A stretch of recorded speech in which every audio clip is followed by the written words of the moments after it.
This morning, San Diegans are beginning to see SNAP benefits restored on EBT cards. Yesterday, a federal judge ordered the Trump administration to pay the full amount this month. CBS 8's Chris Groh live along Harbor Island with reaction to the ruling from the White House. Chris, there's been so much back and forth.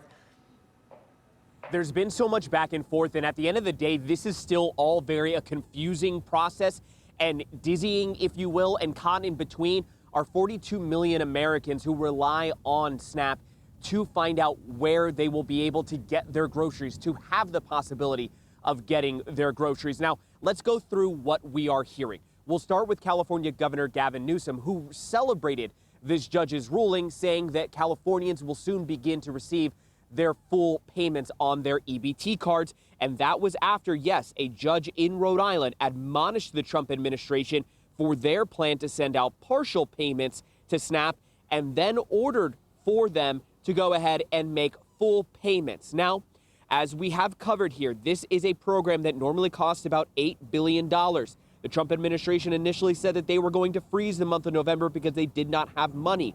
Then those two judges in the Northeast said that they must use contingency funds. Well, they had a follow-up court hearing after they had agreed to the plan of partial funds, and the judge admonished them for their plan and said now instead of partial, you must do a full funding. Here's Vice President J.D. Vance reacting to the judge's ruling. It's an absurd ruling because you have a federal judge effectively telling us what we have to do in the midst of a Democrat government shutdown, which what we'd like to do is for the Democrats to open up the government. Of course, then we can fund SNAP, and we can also do a lot of other good things for the American people.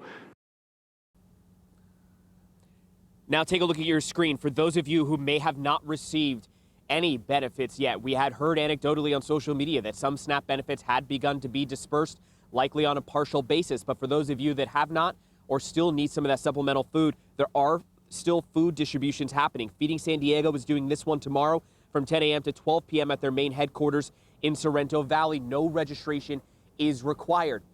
Also adding to the confusion here is that the White House has appealed this judge's ruling, which even just on a technical matter could delay what the judge ruled, which is for full funding of SNAP benefits.